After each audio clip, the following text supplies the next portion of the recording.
درود بر شما. چیزی که توی این ویدیو میخوایم داشته باشیم، موضوعی که میخوایم دربارش صحبت کنیم، یه چیزی هست که من خیلی همیشه دوست داشتم توی اون قسمت، حوزه یا هر چیز دیگه ویدیو درست کنم و اینکه میخوام نشونتون بدم. نیاوردمش. کتابه. آره کتاب. الان میرم میارمش، ویدیو رو پاز میکنم دوباره میرم میارمش و نیاوردمش. فکر کنم زیرمه. الان پا نمیشم چون زایه است. یه ذره بگذره بعد پا میشم. آره میخواستم کلا در روی کتاب باهاتون صحبت کنم و معرفی کتاب و اینا، و اینکه یه سری کتابایی که حالا خودم میخونم بیشتر توی حوزه خودیاری و ایناست، با اینکه الکی میگن نجات دهنده تو آینه است. بالاخره آدم خیلی وقتا احتیاج به کمک داره، حالا کمک تراپیست، خانواده است یا هر چیز دیگه ای. یکی از اون کمک ها حالا میتونه کتاب باشه، نه اینکه بخواد همه راهو بهتون نشون بده، صرفا اینکه بتونید از تجربیات دیگران توی اون درس بگیرید شاید، و یا شاید از اون چیزایی که این همه سال انسان ها حالا جمع کردن، دربارش فکر کردن، بازم تجربه کردن، آزمون خطا کردن، ما بتونیم اونا رو خیلی راحت تر بهش دسترسی داشته باشیم و ازشون استفاده بکنیم. یکی از موضوعاتی که خیلی الان چه همسنه من چه هر سن دیگه مخصوصا توی کشور ما باش دست و پنجه نرم میکنن، اینی که خب ما به چه چیزی علاقه داریم. یعنی صرفا میدونید حالا تو مدرسه، تو هر جای دیگه ای، وقتی که وارد میشید چیزی که بهتون میپرسن یا ازتون کلا از همون اولش بچگی هستید، چیزی که میپرسن ازتون اینه که دوست داری چی کاره بشی یا به چی علاقه داری، دوست داری مثلا در آینده بزرگ بشی چی کار بکنی.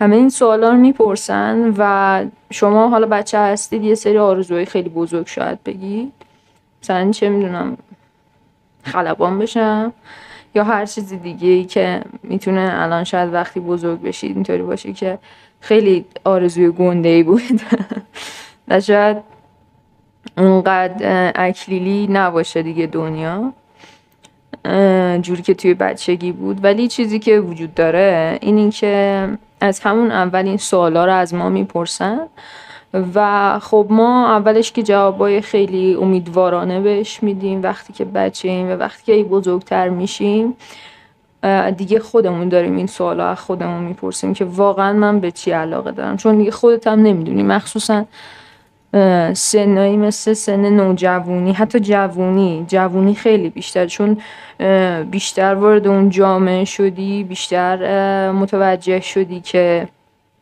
نیاز داری به این که به یه کاری، به یه چیز علاقه داشته باشی و از کنار اون علاقه داشتن، از کنار اون کار کردنه بتونی پول در بیاری و حالا اون زندگی رویایی که توی ذهنتر داشته باشی. متوجهی؟ و همین باعث میشه که اون الزام علاقه توی زندگی شما هی پررنگ تر بشه و اینطوری نباشه که بگیم خب نبود. البته خیلی همون الان داریم به این سمت میریم که فقط کجا پوله، میدونید، فقط اون فاکتور پوله رو میبینیم، نه فاکتور علاقه یا اون حسی که به اون کار داریم، چون واقعا انقدر مشکلات اقتصادی زیاد شده که دیگه هیچ جایی برای علاقه نمیمونه. ولی خب بازم میتونیم این علاقه رو حفظ کنیم، یعنی پیداش کنیم اول، بعد حفظش کنیم و بعد باش ادامه بدیم و یه کاری نکنیم که علاقمون منحرف بشه. همه اینا کلی فاکتور داره که یه کتابی هست خیلی خوب بهش پرداخته و اونم اسمش پارادوکس علاقه است. الان من ایشالله که نمیدونم هر جایی که هست زیرمه یا هر جای دیگه حالش خوب باشه میرم پیداش میکنم میارمش. یادم رفت الان ویدیو رو ضبط کردم، یادم رفت بیارمش، میرم میارمش و الان بهتون جلدش و اینا رو نشونه. یه کتاب خیلی سبکیه، سبک که مثلا در حد 180 این چیزا صفحه است، گنده نیست. و اینکه یکی از خوبیایی که داره مثلا آخر هر فصل اومده نوشته که مثلا از این فصل چه نتیجه گرفتیم، میدونید، یعنی حتی نتیجه هاشو میتونید خیلی راحت بردارید. ولی خب مزهش به همونه که همه رو بخونید دیگه، چون توی اون هر فصلی که نوشته با داستان مثال زده. متوجه چی میگم؟ و الان ما میایم یه ذرهشو با هم دیگه میخونیم. من خلاصشو بهتون میگم، حالا چیزایی که از توش فهمیدیم. حالا اگر دوست داشتید برید بخرید، لذت ببرید، استفاده کنید. دوست هم نداشتید که شاید این ویدیو براتون کافی باشه و بهتون کمک بکنم. هر طوری که هست شما خودتون سلام میدونید. آره، من فقط اینجا اومدم تا قسمتی از این موضوع پیدا کردن علاقه و اینا رو بهتون کمک بکنم، برم بیارمش.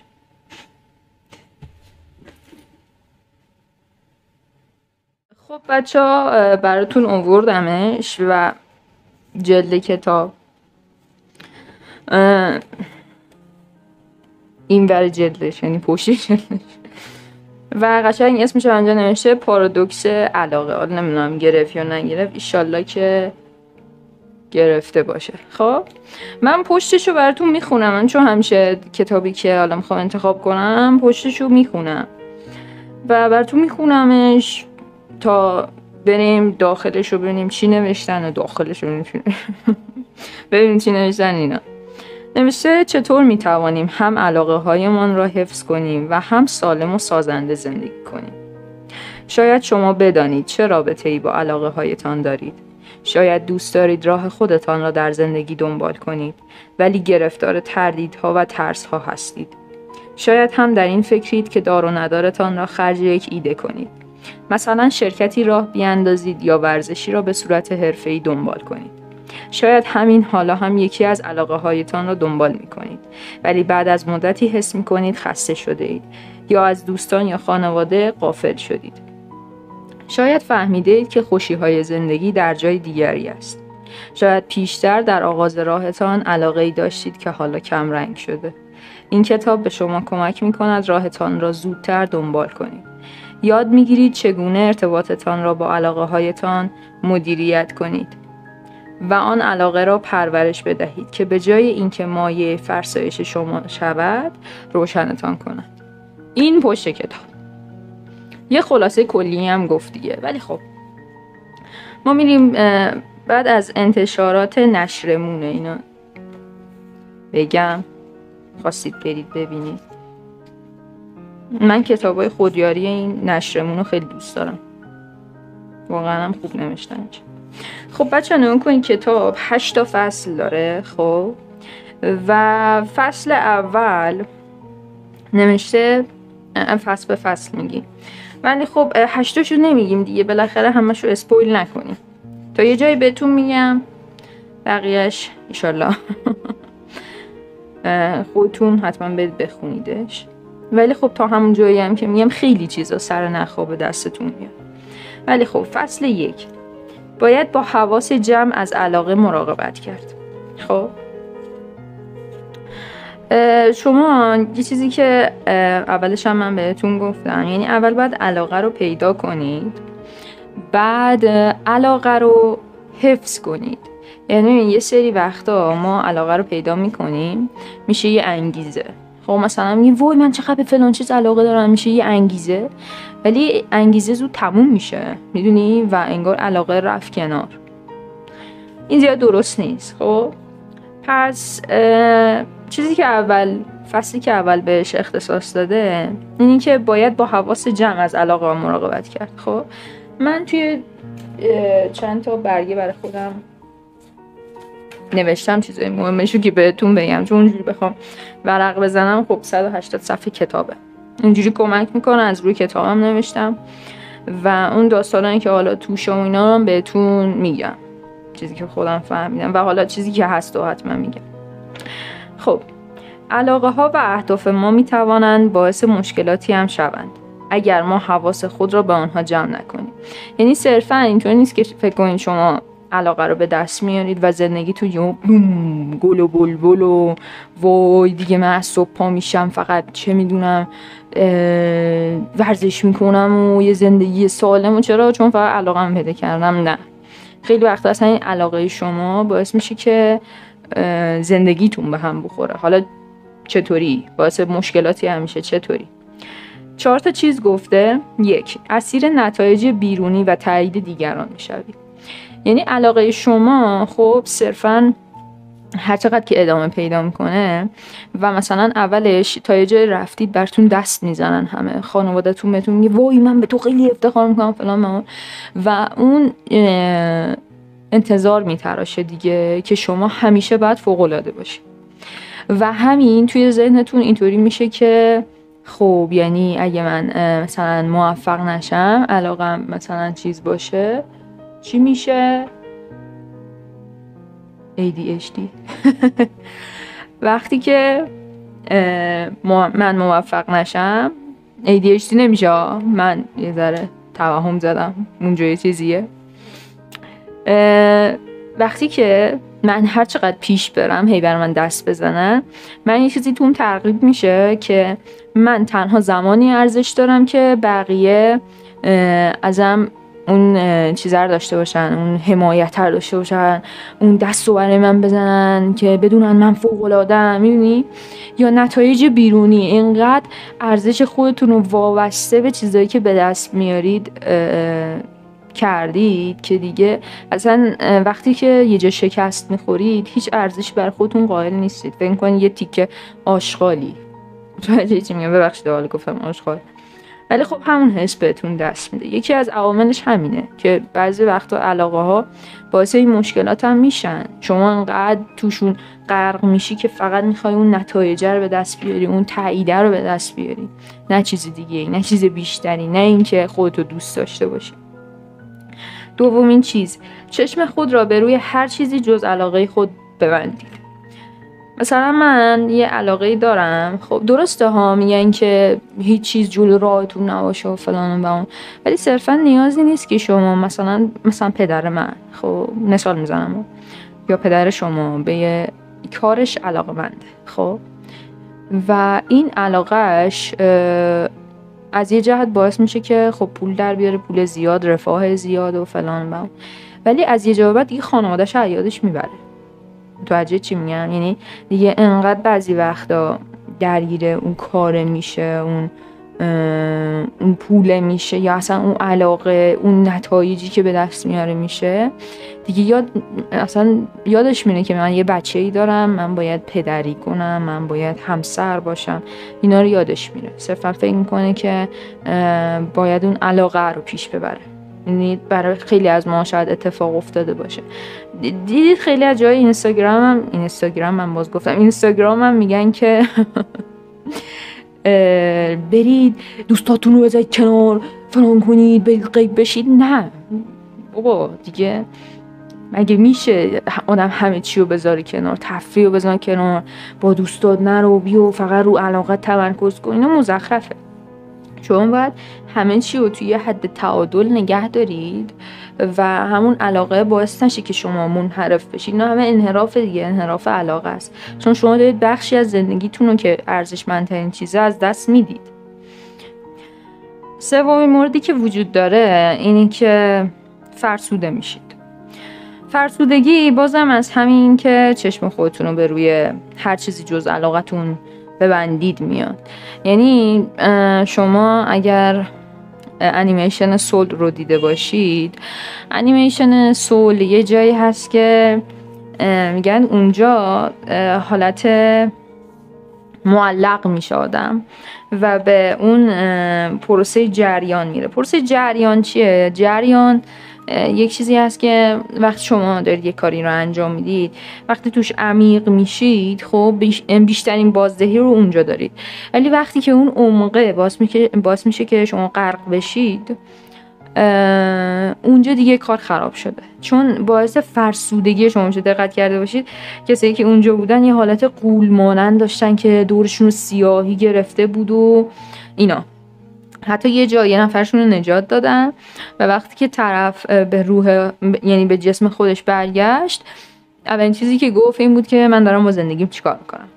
یعنی چی؟ یعنی اونجا فهمید که صرفا علاقه همه زندگیش نیست. خب و تازه فهمید که باید چیزای دیگه هم توی اون زندگیش قرار میداد. خب الان به مورد 4 میرسیم که بهتون میگم خوشی هایتان از دست میره. مورد 4. خب شما بازم به همون مورد برمیگردیم. شما وقتی که صرفا یک چیزی رو به عنوان زندگی در نظر میگیرید، بازم فلش بک میزنیم به همون انیمیشن سول، وقتی که جورج داره به جسم خودش برمیگرده آخر فیلم، راهنما ازش میپرسه که خب الان میخوای با این زندگی جدید چیکار کنی؟ برمیگرده میگه که نمیدونم، مطمئن نیستم، ولی چیزی که خیلی مطمئنم ازش اینه که از همه لحظاتش لذت میبرم و زندگی میکنم. چون اونجا فهمید خب صرفا زندگی اون چیزی نبود که مثلا بخواد بره با دوروتی ویلیامز بود. آره اون مثلا فرد مشهور توی موسیقی جاز بره پیانو بزنه و اینا. صرفا همه لحظاتی بود زندگی، همه اون مجموعه لحظاتی بود که حتی کوچیک، مثل کیک خوردن تو کافتریا یا خیلی چیزای دیگه، مثلا با مامانش رفته بود لب دریا یادش میومد.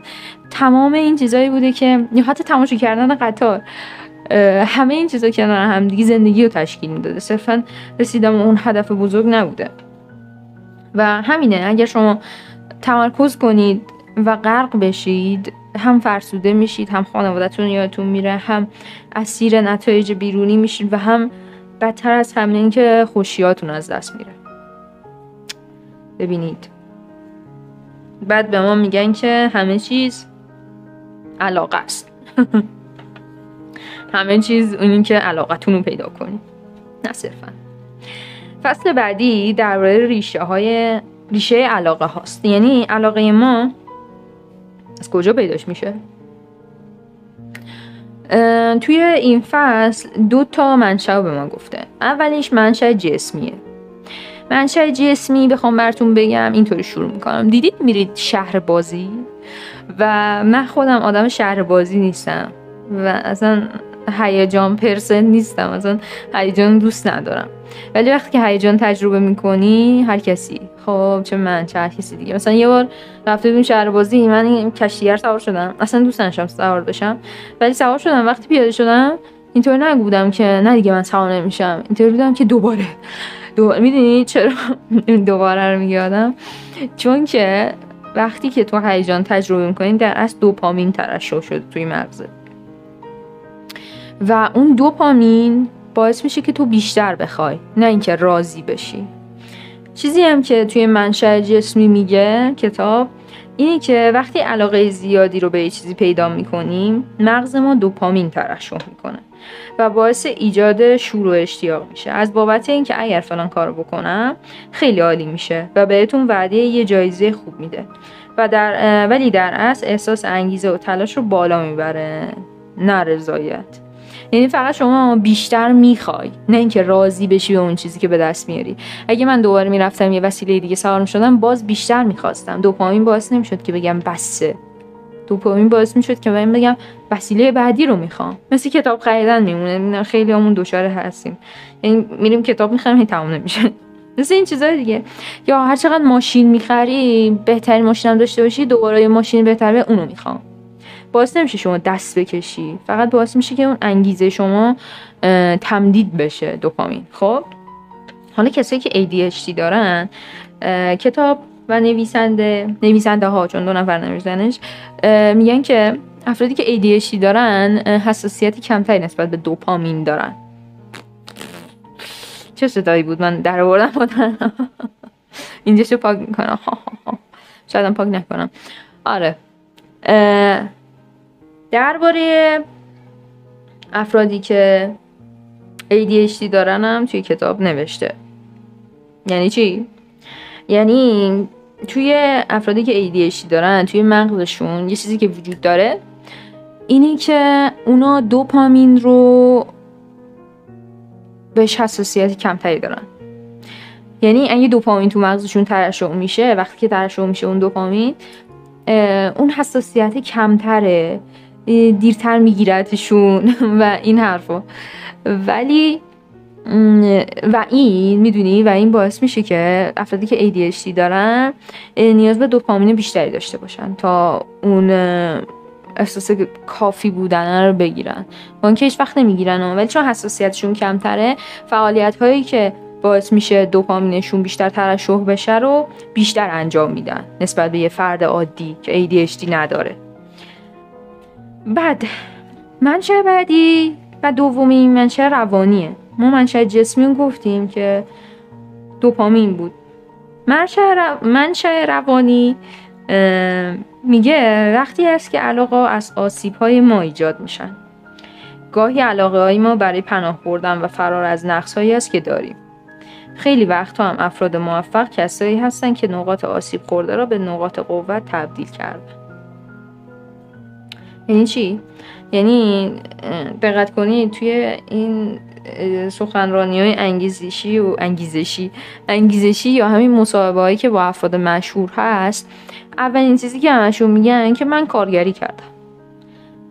خیلی وقتا این مود شده بودا، هر کی میگه من کارگری کردم. خب ولی خیلی هاشون واقعا اون بیپولیه باعث شده که به اون انگیزه، به اون اشتیاق توی اون فیلدی که بودن برسن و باعث بشه که اینقدر پول یهو مثلا به دست بیارن، یهو که نه، با اون تلاش و این چیزا به دست بیارن. خب پس اون نقصه بوده، اون چیزی که حس کردن کمه بوده که باعث شده این شور و اشتیاق به وجود بیاد و به ثروت ختم بشه. خب و یا خیلی وقتا اینجا هم گفت، خیلی وقتا اون نقصایی که به ما گفتن، مثلا چه میدونم بچه بودی بهت گفتن که چقدر چاقی، تو از اون موقع اون روت مونده، یعنی هنوزم نسبت به اون چاق بودنت اون احساس ناامنیت رو داری و خیلی وقتا باعث میشه که تو بری و یهو بشی ورزشکار. ببینی چون یه روز چاق بودی، اون نقصه رو به روت آوردن.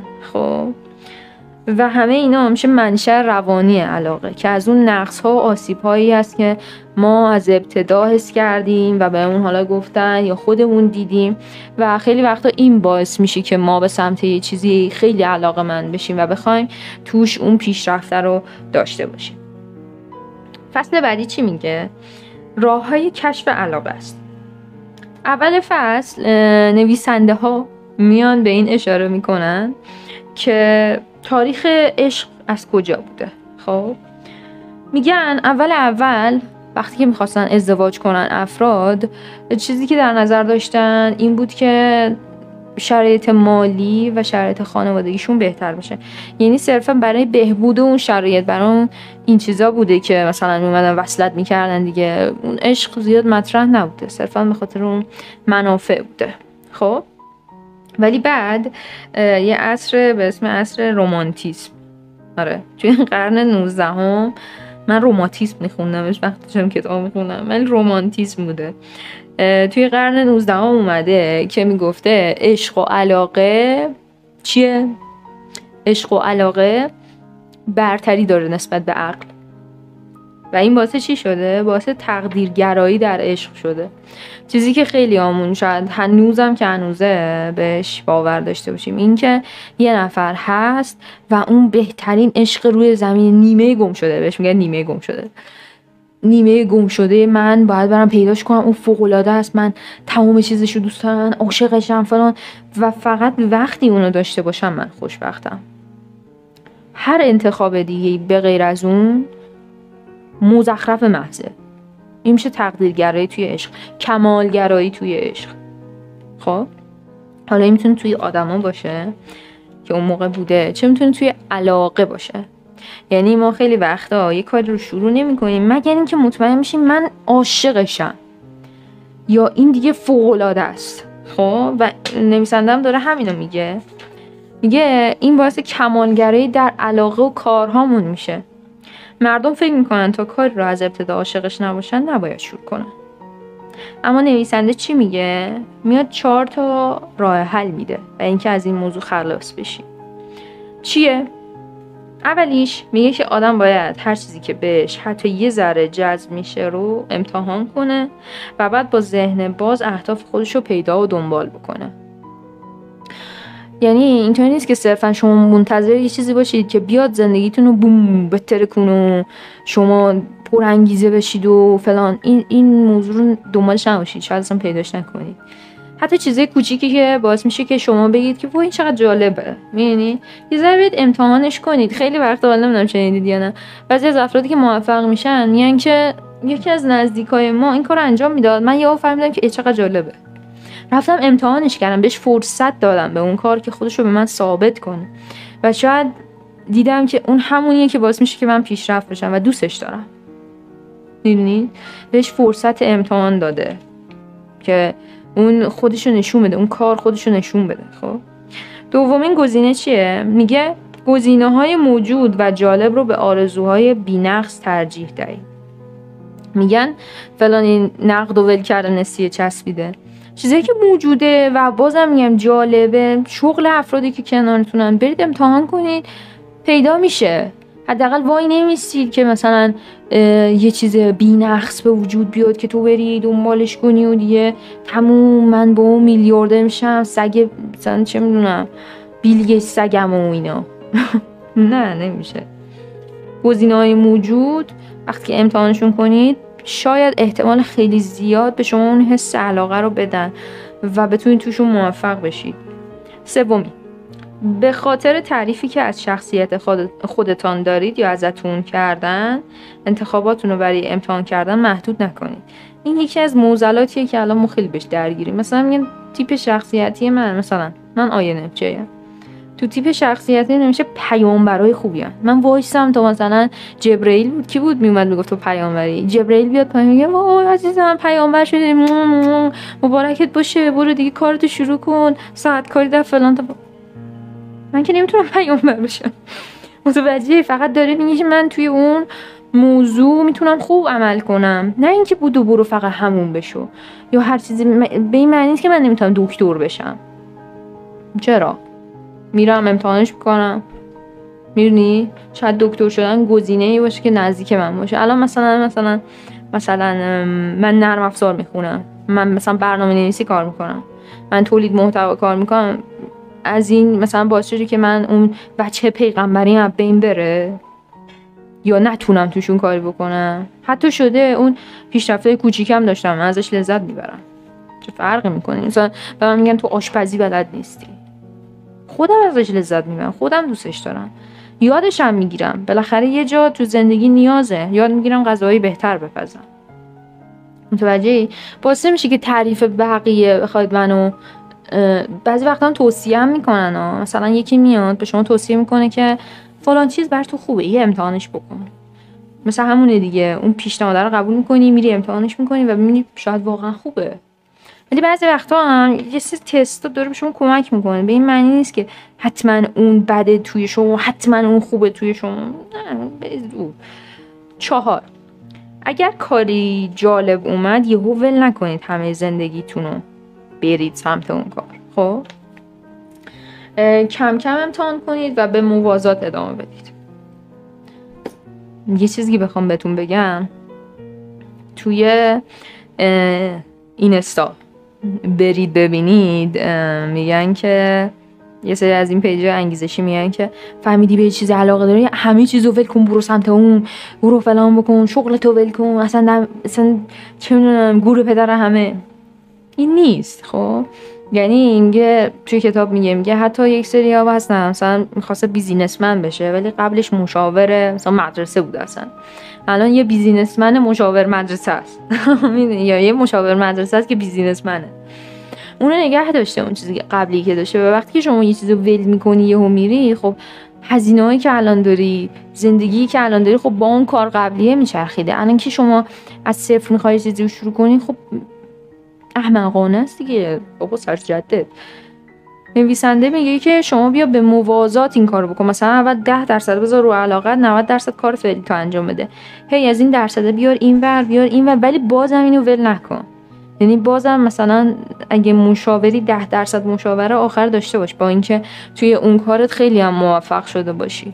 میدونی توصیهش اینه.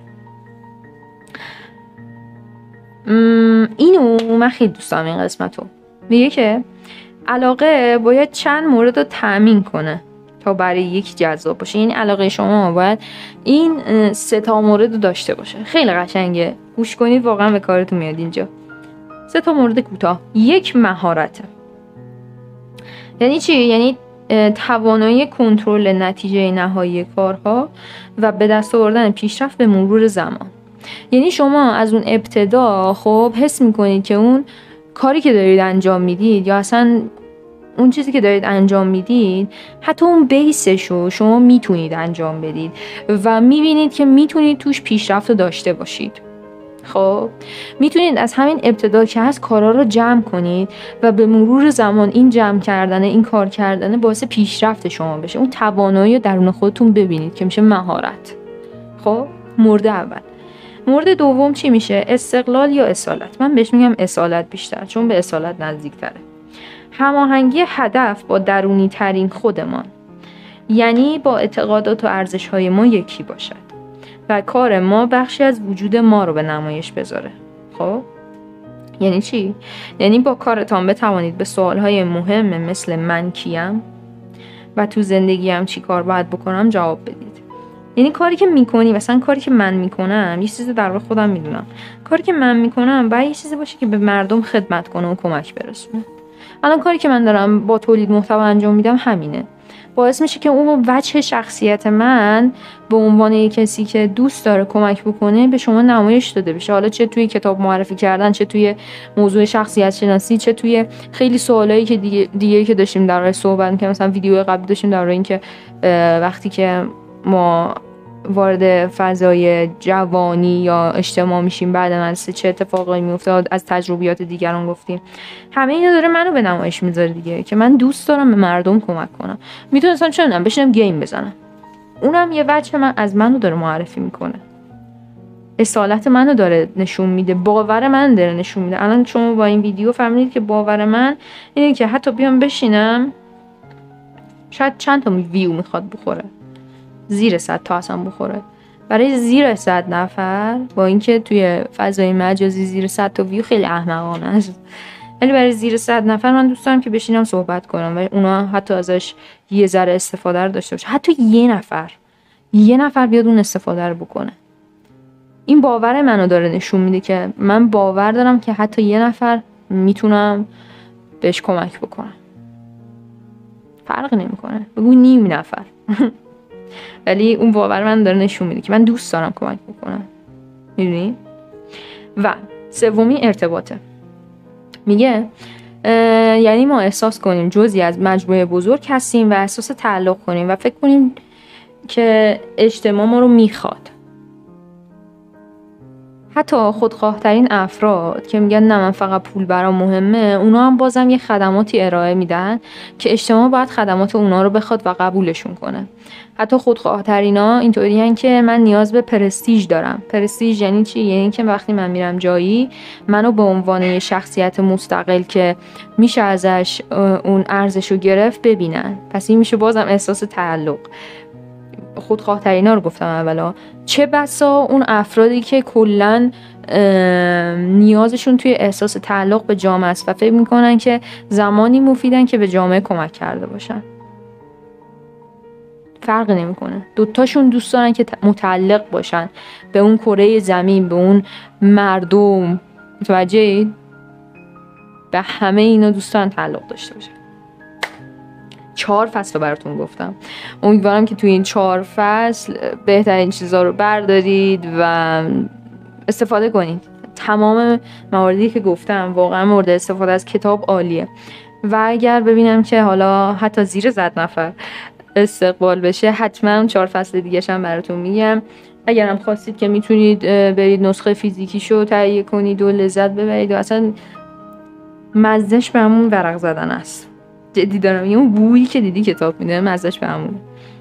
ولی خب منم خوشحال میشم براتون بشینم اینجا و کتاب‌هایی که کمکتون میکنه و شاید گمنامن و شاید کمتر بهشون پرداخته میشه توی بین حجم این کتابا بیام بهتون توضیحشون بدم و شما حتی شده یه درس ازش بردارید و توی زندگیتون استفاده کنید. خیلی دوستتون دارم و اینو بدونید حتی توی وقتایی که میدونید برای هیچ کس، یعنی فکر میکنید برای هیچ کس ارزش ندارید، یه نفر هست که واقعا به خاطر شما داره زندگی میکنه. حتی اگه اون یه نفرم نباشه، به من فکر کن، من هستم. من نمیشناسم ولی من هستم. روز خوبی داشته باشید یا شب خوبی داشته باشید. هر زمانی که دارید اینو میبینید همون موقع خوب باشه. خداحافظ.